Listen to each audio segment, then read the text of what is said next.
আগামী সোমবার ১৭ নভেম্বর সাবেক প্রধানমন্ত্রী শেখ হাসিনার বিরুদ্ধে মানবতা বিরোধী অপরাধের মামলার রায় ঘোষণা করবে ঢাকার আন্তর্জাতিক অপরাধ ট্রাইব্যুনাল। গত বৃহস্পতিবারই ট্রাইব্যুনাল এই তারিখ নিশ্চিত করেছিল, আর সেই ঘোষণার পর থেকেই ঢাকার উত্তেজনা বাড়তে শুরু করেছে।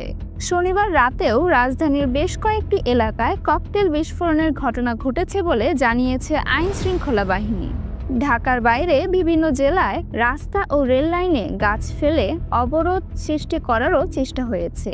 এর আগে ১৩ নভেম্বর রায়ের তারিখ ঘোষণাকে কেন্দ্র করে লকডাউন কর্মসূচি দিয়েছিল নিষিদ্ধ ঘোষিত আওয়ামী লীগ। সে সময়ও ঢাকার বিভিন্ন স্থানে ককটেল বিস্ফোরণ, বাসে আগুন ও সহিংসতার বহু ঘটনা ঘটে, যেখানে আওয়ামী লীগ দায় অস্বীকার করলেও অন্তর্বর্তী সরকারের পক্ষ থেকে এসব নাশকতার জন্য দলটিকেই দায়ী করা হয়। ১৭ নভেম্বরের রায়কে কেন্দ্র করে আইন শৃঙ্খলা রক্ষাকারী বাহিনী সর্বোচ্চ প্রস্তুতি নিয়েছে বলে জানিয়েছেন অন্তর্বর্তী সরকারের পররাষ্ট্র উপদেষ্টা। তিনি বলেছেন, যে কোনো নাশকতা ঠেকাতে পর্যাপ্ত ব্যবস্থা নেওয়া হয়েছে, ভয় পাওয়ার কিছুই নেই। ঢাকায় ইতিমধ্যেই পুলিশের উপস্থিতি স্বাভাবিকের তুলনায় অনেক বেশি দেখা যাচ্ছে। এদিকে জামায়াতে ইসলামী জানিয়েছে, সোমবার কোনো পক্ষ যাতে নাশকতার সৃষ্টি করতে না পারে সেজন্য তাদের কর্মীরা মাঠে থাকবে।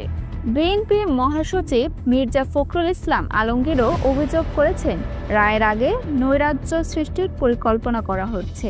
রবিবার প্রসিকিউটররা জানান, শেখ হাসিনা তৎকালীন স্বরাষ্ট্রমন্ত্রী আসাদুজ্জামান খান কামাল এবং সাবেক আইজিপি চৌধুরী আবদুল্লাহ আল মামুনের বিরুদ্ধে সর্বোচ্চ শাস্তি অর্থাৎ মৃত্যুদণ্ড দাবি করা হয়েছে। এছাড়া ৩ আসামির সম্পত্তি বাজেয়াপ্ত করে তা নিহত ও আহত পরিবারের মাঝে হস্তান্তরেরও আবেদন জানিয়েছে প্রসিকিউশন।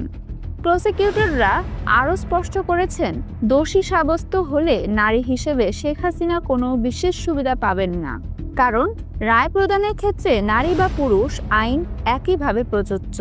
২০২৪ সালের জুলাই আগস্টে হওয়া অভ্যুত্থানের সময় মনোনয়নপত্র ব্যবহারের নির্দেশ সহ মোট ৫টি অভিযোগের রায় ঘোষণা করবে ট্রাইব্যুনাল।